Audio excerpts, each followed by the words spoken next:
Hello ladies and gentlemen, and welcome to another episode of Playing World of Tanks. I'm AJ, and today we'll be looking at a game that I had in my Progetto. I know it's been a while and I probably lost a lot of people while not making YouTube videos, but I wasn't really enjoying the game and didn't feel like making videos as a consequence. And there's no other game I ever played during, aside from this, or I should say play well enough for me to make a video. But here we are back again. The new patch was pretty awesome. I liked a lot of things that they've done. I think they're moving in the right direction, but I'm more than I'll give them the benefit of the doubt now for wargaming, but let's just say I'm still I still need to be impressed a little bit more. But here we are. One of the first games I'm gonna feature on my channel is the Progetto M35, which is the Italian tier 8 premium tank. It is an awesome medium, and if you like playing mediums, you owe it to yourself to pick one of these bad boys up. It is probably one of the best, if not the best, medium, depending on who you talk to. So on this map particularly, I try to go to the left side of the map in my medium tanks journey because you have a better opportunity to play right off the bat. Pershing tries to rush our MX-30.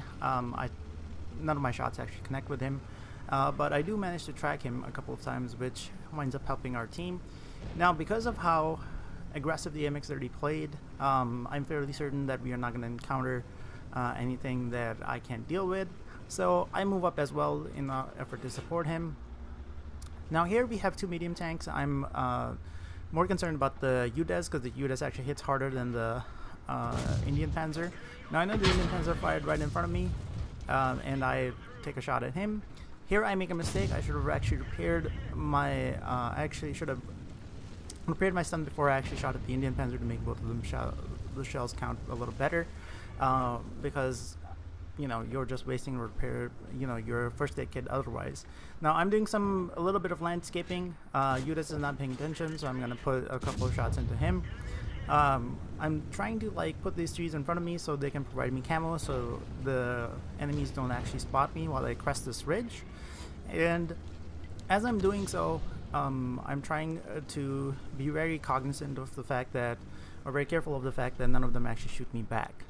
So this is going to be a little bit of a camp fest for a little bit, just because I'm trying to whittle these tanks down without actually going to the line of fire of the T-30, which is on our left, and the Standard B, which also has a better position. So none of those two tanks I can deal with comfortably, so I'm just going to sit here and try to take these tanks out from here instead. Now the MX-65T is a bit of a problem where he is, and he's the only target currently that I have good shots on, or decent shots on I should say. I should not be aiming at his cupola, and my gunner is fairly drunk at this point, so he's not actually hitting any of the shots that I'm firing. So I should have moved to a different location maybe to make my shots count better, but I don't know where the other two tanks are, and I was kind of hesitant to be shot through the middle. At this point I'm just biding my time, hoping that some of these shots connect. As you can see, I spent a lot of ammunition trying to get the MX-65T some damage done. I finally land 2 shots in because he reverses out and his sight is pretty weak. But then he again turns back, and at this point I have no shots again. Now this Camp Fiesta is going to go on for a while.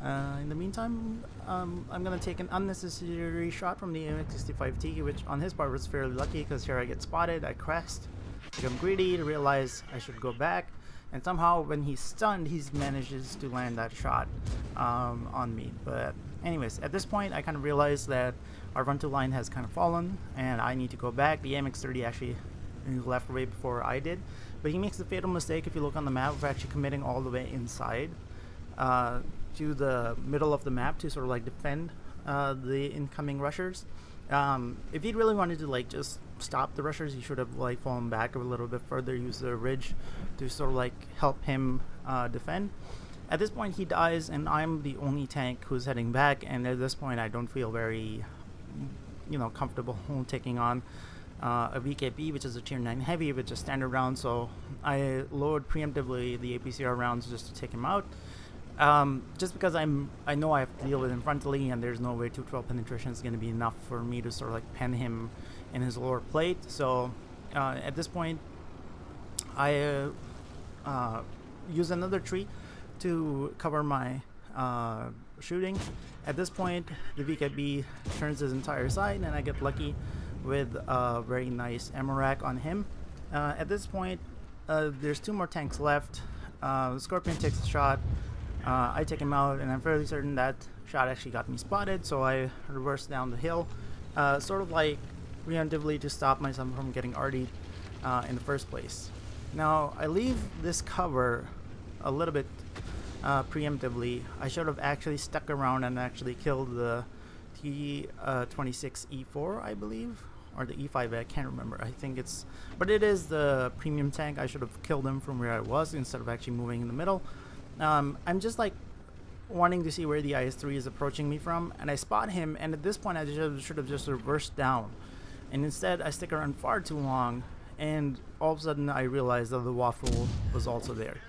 Now I get lucky in some of these shots. One of them set him on fire, but I know I am going to take a shot. His reload with the small gun is way fast, and so he smacks me in the face for 540, and I sort of like reverse back into cover. At this point, the IS-3 smells blood, and I know I have to get down the ridge faster than he can crest it, so I don't actually get killed here. So I make my way down this ridge as fast as possible. Luckily for me, the IS-3 actually doesn't spot me going down, and the Udes on our team has actually either tracked the IS-3 or, you know, he wasn't like fast enough to reverse off the ridge, but he takes him out. The Udes in the end actually plays a wonderful game as well, and it was because of him we came back. If not, then we would have definitely lost this game. Now I'm pinging for the T-54 E1 to turn around and actually take on this tank. He could have actually killed him by himself. He didn't actually need me to come back, but I think like he didn't know whether I was going to commit to this fight or I was just running away. At this point, he is by himself, and he's isolated. The T-54E1 goes frontally, and I know that the enemy tank is going to be distracted. I should have taken my time with these shots, honestly. I could have taken another hit from him, but I was also afraid that if RD smacks me like this, I might have lost way more health than what I did, and I actually didn't, which is kind of surprising. So I was trying to conserve my health at this point just because I don't have much, and if I get RD splashed again, I might actually die, like our poor T-41 did. But anyways, at this point, I juke the T-2065 and actually turn around. He thinks I'm coming from the side that I was originally spotted from, and no, I turned around, and I need to do this fast before he realizes that I'm coming from the other side. I take him out, and then slowly go back into cover, or RD cover I should say, because I know both of the RDs are going to be looking in this direction, because Udes is probably not spotted and I'm the only thing on the map. Now here I should have waited actually longer to actually come out of cover. I'm lucky that the bad shot RD actually missed and only splashed me for 54 damage. Also didn't need to use my medkit at this point, but what the hell, I hate being stunned, so I just use it anyways. Now I know the general direction from which the bad shot already shot from, and I'm betting that the waffle is not with that already, just because waffle probably expects me to come down the same line as I did earlier, and I at this point it's just a gamble because I don't know where his location is, and both of us, if you look at the health, me and the Udes are basically one shot for him. So I need to use my mobility and see if I can use the advantage, exploit an opening before I get to turn, before they realize that I'm not coming in from that direction. Also the fact that if I do this fast enough, I could probably catch the bad shot already, who's probably here somewhere. So you see me like move very cautiously because I'm still not sure where the waffle is. Now from these bushes, generally like the enemy can spot you if they have good enough view range from the other side. So once I didn't get spotted, I kind of know that the waffle isn't here, and I am basically hauling, trying to find this RD as fast as I can before he realizes I'm trying to chase him down, or before he relocates out of this area, because essentially there's either the waffle saving him or there's nobody else. Now I'm like not sure where the RD is because I thought he was here, and then all of a sudden he gets spotted. I take my time to aim because it takes about 3 seconds for your sixth sense to go off, so you have about 3 seconds before your notification lights up. At this point, I'm again trying to be already safe because I don't know whether GW Tiger has shots on me or not. And at this point, I'm sure the Waffle is aware of my presence. I don't know where he is. He could definitely be still on his flank, but sitting further back in one of the bushes. Now I'll crest here and assume I'll get spotted because your notification is not going to come out instantaneously, so I back off right away. And that is just to know if where the usual camping spots are, if Waffle's there. Like where I was aiming, that's where generally tanks like to camp.